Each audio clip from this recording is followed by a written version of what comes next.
Drone here. This is Maxbo's UFO drone. It has LED rings all the way around. As you can see, I'm shaking the heck out of it, making sure that battery is not coming out because I am doing a battery test here. It is a 700 mAh LiPo battery. This normally takes like a 450 or 500 mAh, and you would have a battery door compartment over that would hold the battery in place. This battery is so large that that's not going to happen, but again, it's so large that it actually squishes in there to the point where you see me shaking the heck out of it and it's not coming out. Why am I throwing such a large battery in such a small drone? Am I going for added flight time? Not really.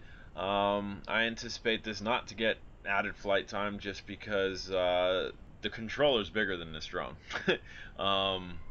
And it also burns a lot of energy. This is just to show you that if you get an aftermarket battery that's rated for a larger drone, and say you charged all 5 of them, you flew the drone that it was intended for 4 times, and you want to fly your smaller drone, but you don't have batteries charged and you don't have extra batteries, you are able to do it with these aftermarket batteries that are upgraded batteries for other larger drones. This is considerably smaller than your X5 series and very tiny to your X8 series and your large tarantula X6s and whatnot. This is a small drone. Increasing mAh generally will give you added flight time. As you can see, this flips nice, but with the added weight it's kind of dropping to the ground a little, so you definitely have to throttle up while you're doing those flips if you're carrying extra weight, as I am.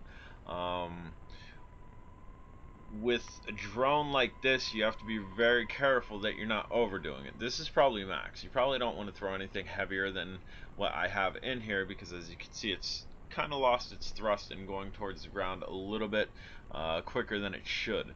But as you can see, it's able to fly. So again, this is just to show you you can use a larger battery in a smaller drone, but it's not going to always equal to higher mAh equals higher flight time. There's a fine line there. If you go with too much weight, which this is probably too much weight for this, bam, little crash, still lit. We're going to get it back in the air here. I'm going to show you how tight that battery is in there without a battery door compartment. Definitely too large for this quad, but able to fly. It's a good battery. It's not cutting out. The drone is not glitching. It's not shorting. So all in all, the battery is definitely going to pass as far as my stamp of approval goes, and we're just kind of flying all out of sorts here. Definitely got to have that level when you take off, because again, you're dealing with extra weight here. If you are flying at night, better make sure you have something like this. If you do not have a well-lit drone, there's a good possibility that you're going to lose it.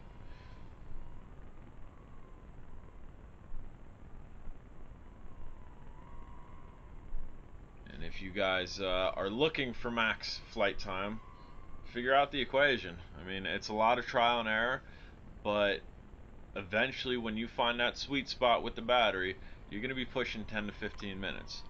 This, I'm hoping, gets average flight time. An average flight time is about 6.5 minutes from a manufacturer's battery, and if this gets 6.5 minutes from a manufacturer's battery, I can guarantee you that you're going to pull above average with a larger drone that this will fit in, that will have ease of carrying. I mean, you can see this is flying around all crazily. I'm taking it up far out, down and around, and flipping with it, and it's flying easily. But again, it's considerably larger than the stock battery, and this is a small drone, so there is way down on this, and it's not meant to carry that way down, and it's flying epically.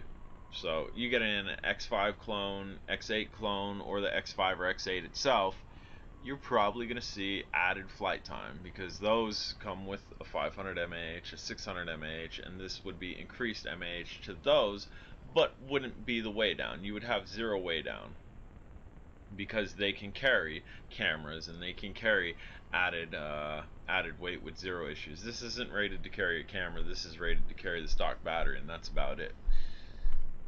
And again, nighttime. You can see it's nighttime. If you don't have a well-lit drone and you land on the ground, you land in brush, there's a good possibility you are losing it. So again, be careful if you're flying at night. This thing's very well lit, so no issues here.